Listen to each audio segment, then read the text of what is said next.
श्री चंद्रशेखर जी। धन्यवाद सभापति जी। मैं धन्यवाद देता हूं उसके साथ साथ क्योंकि रेल मंत्रालय के नियंत्रणाधीन अनुदानों की मांग पर चर्चा में भाग लेने का आपने मुझे अवसर दिया।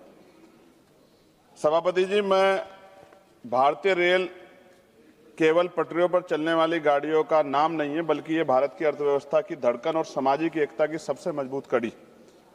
आज भारतीय रेल दुनिया के सबसे बड़े रेल नेटवर्कों में से एक है। देश में लगभग 68,000 किलोमीटर से अधिक रेल का नेटवर्क है। प्रतिदिन लगभग 13,000 से अधिक यात्री ट्रेन और 8,000 से अधिक मालगाड़ियां चलती हैं। हर दिन लगभग 2.4 करोड़ यात्री रेलवे में यात्रा करते हैं। प्रतिदिन लगभग 40 लाख टन से अधिक माल रेलवे के माध्यम से ढोया जाता है। रेलवे में लगभग 12 लाख कर्मचारी कार्यरत हैं, लेकिन इतने बड़े तंत्र के बावजूद आज भी करोड़ों यात्रियों को भीड़, सुविधा और सुरक्षा का सामना करना पड़ता है। मैं कहना चाहता हूं कि रेल की पटरियों पर केवल ट्रेनें नहीं चलती, उन पर करोड़ों भारतीयों के सपने चलते हैं और जब व्यवस्था कमजोर होती है तो सपने भी पटरी से उतर जाते हैं। सभापति जी, सरकार ने वर्ष 2026-27 के लिए रेलवे के लिए लगभग 2.93 लाख करोड़ रुपए का पूंजीगत निवेश प्रस्तावित किया है। सरकार इसे ऐतिहासिक बता रही है, लेकिन सवाल यह है क्या यह निवेश वास्तव में यात्रियों की सुविधाएं, सुरक्षा और रोजगार में दिखाई दे रहा है? आज भी हजारों किलोमीटर ट्रैक पुराने और कई जगहों पर सिग्नलिंग सिस्टम कमजोर है और स्टेशनों पर मूलभूत सुविधाएं कमी है।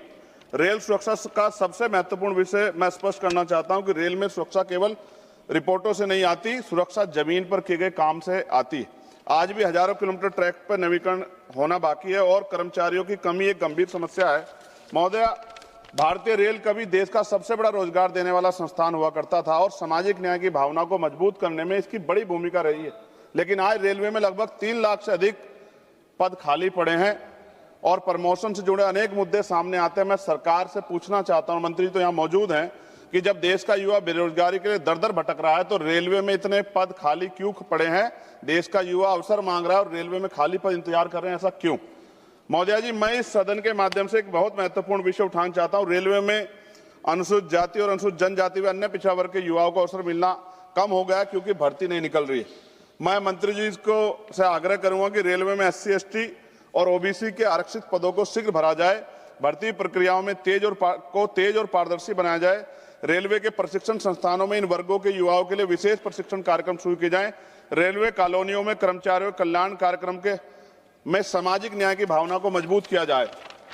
मैं कहना चाहता हूं कि जब तक देश के अंतिम व्यक्ति को अवसर नहीं मिलेगा तब तक विकास अधूरा रहेगा। बाबा साहब डॉक्टर भीमराव अंबेडकर की भावना यही थी कि सरकारी संस्थान सामाजिक न्याय के मजबूत स्तंभ बने और सरकार भी इस बात के वादे करती है। महोदया जी, आज सामान्य श्रेणी में यात्रा करने वाले यात्रियों की स्थिति बेहद कठिन है। ट्रेनों में अत्यधिक भीड़, लंबी वेटिंग लिस्ट, स्टेशनों पर सुविधा कमी के कारण देश की जनता त्रस्त है। ऐसा लगता है कि आम यात्रियों की समस्याओं को उतनी प्राथमिकता नहीं दी जा रही है जितनी दी जानी चाहिए। मैं कहना चाहता हूं कि रेलवे केवल अमीरों की तेज ट्रेन नहीं होनी चाहिए, रेलवे गरीब और आम आदमी की जीवन रेखा भी होनी चाहिए।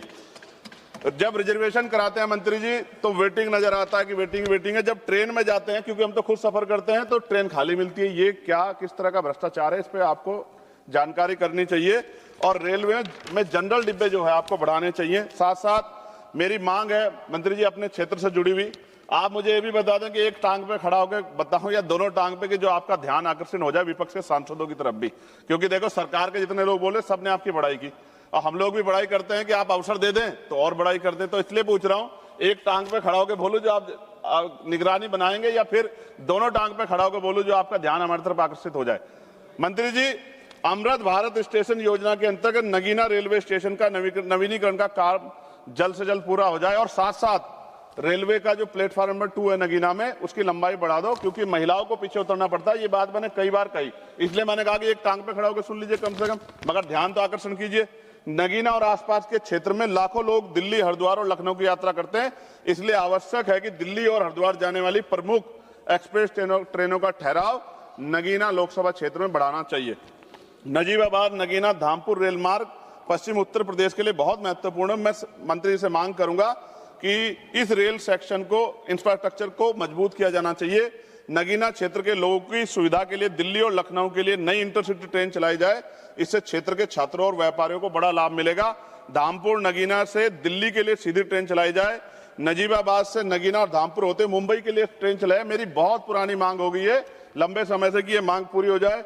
और सेओरा, किरतपुर, हल्दोर, नगीना, धामपुर आदि स्थानों पे फ्लाईओवर अंडरपास की मांग का काम जल्द पूरा हो जाए। आपको याद है, आप भी कहते हैं, बहुत सारे मंत्री कहते हैं 1-1 मिनट कीमती है। अब 1 मिनट का जो वैल्यू है वो यहां पता लगती है, लेकिन वहां 15-15, 20-20 मिनट खड़े होना पड़ता है। और ये डिजिटल इंडिया है, विश्वगुरु भारत की बात होती है सरकार की तरफ से, कहां है वो? कितने फाटक ऐसे जिन पर भी काम होना बाकी है?